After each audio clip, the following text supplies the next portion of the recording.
안녕하세요. 어니언입니다. 이번 주 4x4와 3개의 스펙이 상장을 합니다. 빠르게 필수 정보와 상장일 대응에 대해서 알아보도록 하겠습니다. 먼저 일정입니다. 4월 27일 수요일 신한제구 스펙이 가장 먼저 상장을 합니다.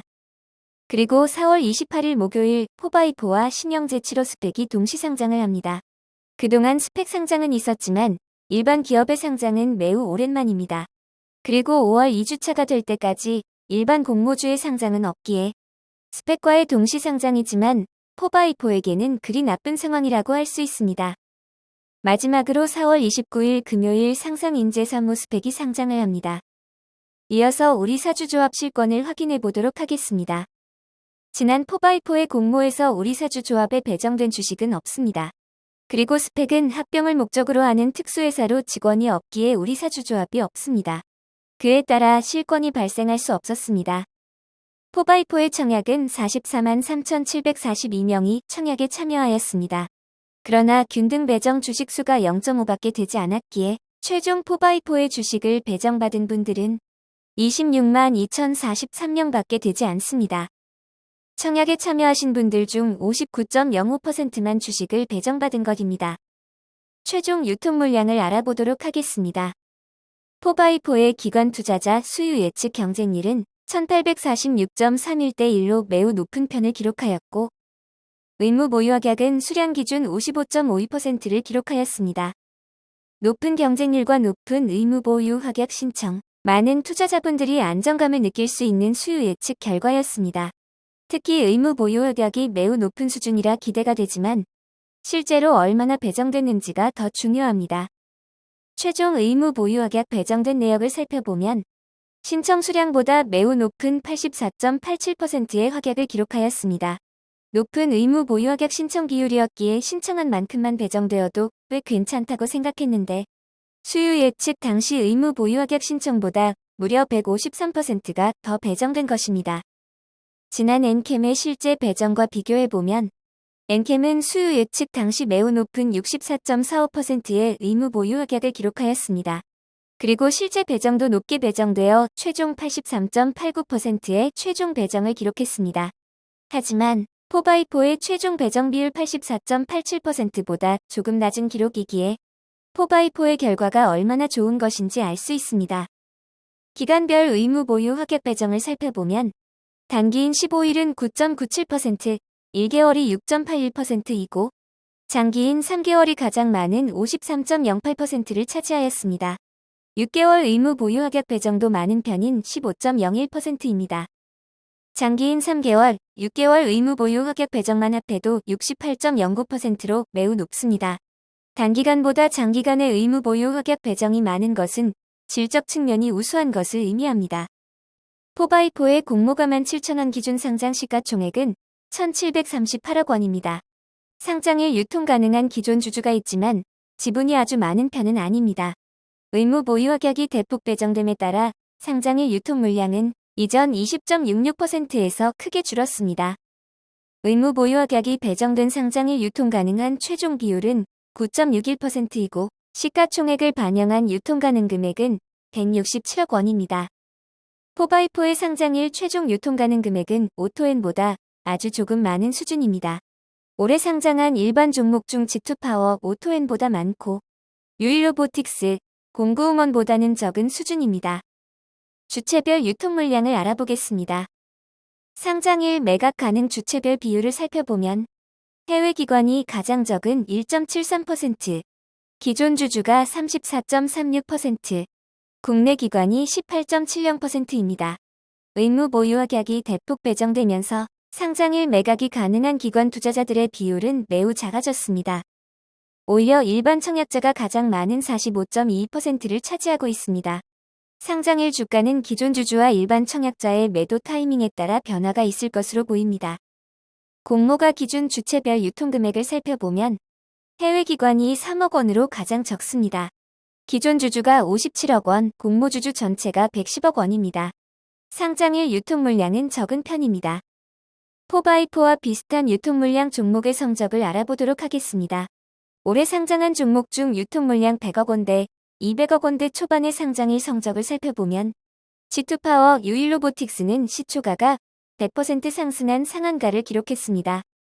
다만 4x4와 상장일 유통물량이 제일 비슷한 오토에는 시초가 상한가를 기록하지 못했고 공모가보다 66.0% 상승하고 시작하였습니다. 그리고 200억 원 초반이었던 공구음원은 시초가가 8% 상승에 지나지 않았습니다. 하지만 공구음원은 기관 투자자의 수요 예측 결과 경쟁률이 56.90대 1, 의무 보유확약은 2.66%로 매우 좋지 않았습니다. 이런 점을 고려할 때 수요 예측 결과가 좋은 4x4의 상장일 시초가 상황은 매우 좋을 것으로 추측해 볼 수 있습니다. 2021년 유통물량 100억 원대 상장 종목인 지오 엘리먼트, 피코그램, ADM 코리아, 이삭 엔지니어링, 삼형 SNC는 모두 상장일 시초가가 100% 상승한 상한가를 기록하였습니다. 4x4의 상장일 결과를 유통물량만 놓고 본다면 과거의 사례를 볼 때 매우 좋을 것으로 추정해 볼 수 있습니다. 4x4의 상장일 주가 범위를 알아보도록 하겠습니다. 상장일 공모가 17,000원 기준 시초가 100% 상승한 상한가를 달성하면 34,000원이 되고 개장 후 30% 상승한 따상을 기록하면 44,200원이 됩니다. 4x4는 상장일 최악의 경우 1,750원에서 최상의 경우 44,200원 사이의 주가를 기록하게 됩니다. 결론을 내려보도록 하겠습니다. 4x4는 미래에셋증권의 청약으로 진행되었습니다.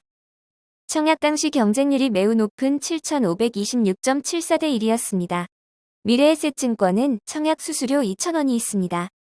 경쟁률이 매우 높았기에 균등 주식수와 수수료를 제외하고 비례 기준 2.0% 토스 파킹 통장 세후이자보다 좋은 선택이 되려면 공모가보다 34.89% 높은 22,931원 이상에는 매도하셔야 하는 점 참고하시기 바랍니다.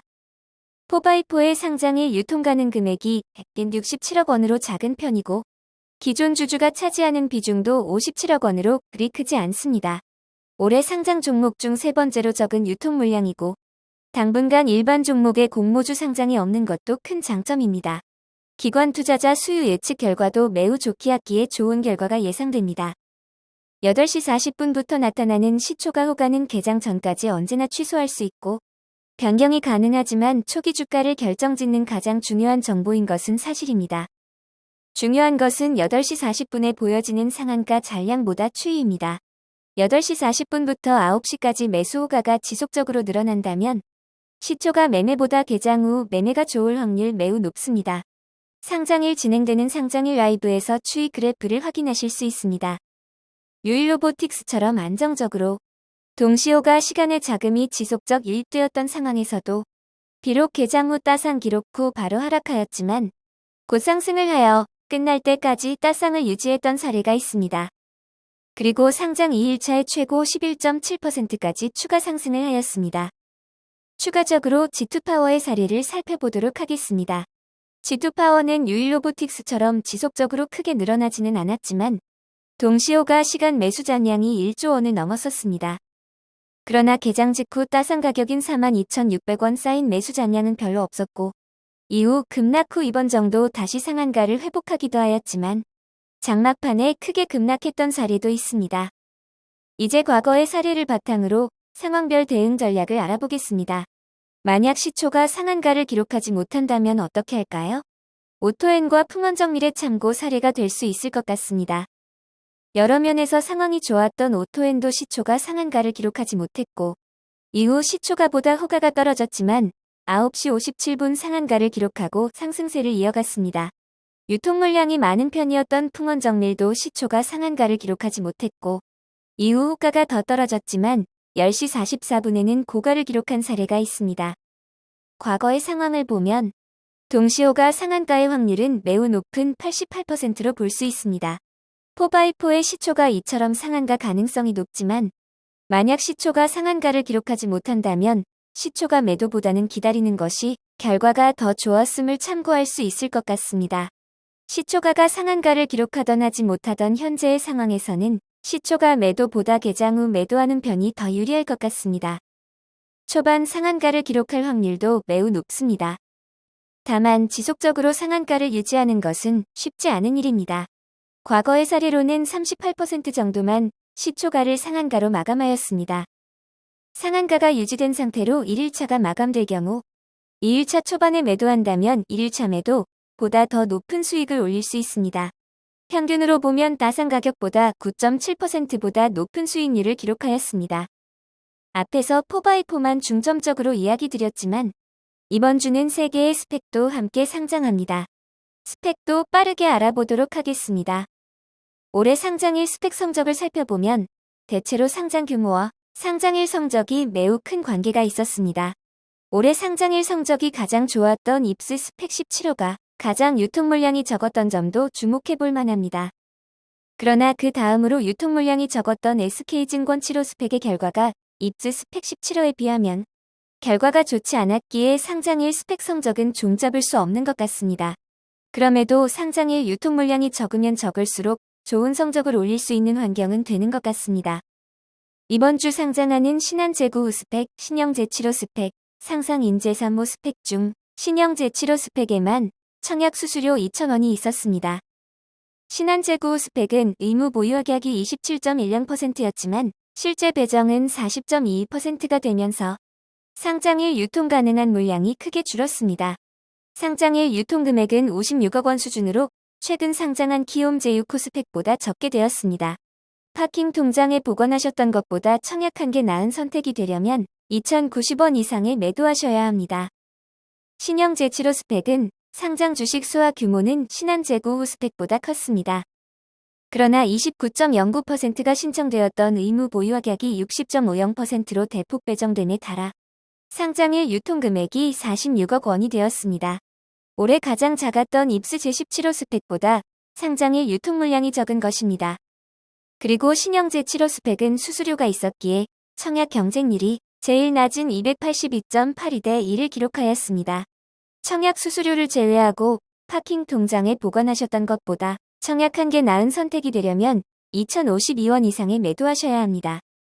상상인제 3호 스펙은 규모가 가장 큰 스펙이었고 의무 보유하격이 20.65%로 가장 적게 배정되었습니다. 그 결과 최종 상장일 유통금액은 76억 원이 되었습니다. 경쟁률은 그나마 신한제구 스펙보다는 낮은 336.95대 1로 마감되었기에 파킹 통장에 보관하셨던 것보다 청약한 게 나은 선택이 되려면 2,062원 이상에는 매도하셔야 합니다. 상장일 주가는 아무도 정확하게 예측할 수 없습니다. 특히 본래의 목적은 기업과의 인수합병인 스펙은 상장일 및 이후 주가를 예측하기 더욱 어렵습니다. 그럼에도 불규칙적으로 급상승하는 사례가 있으니 기존 사례를 참고하시고 좋은 결과 있으시길 응원합니다. 청약하신 모든 분들에게 좋은 결과가 있기를 기원합니다. 이 영상은 후원 회원 여러분들의 후원과 슈퍼땡스, 댓글을 통한 따뜻한 격려를 통해 제작되었습니다. 항상 고맙습니다. 이 영상은 투자 권유가 아니며 투자는 오롯이 투자자의 판단으로 이루어져야 합니다. 봐주셔서 고맙습니다.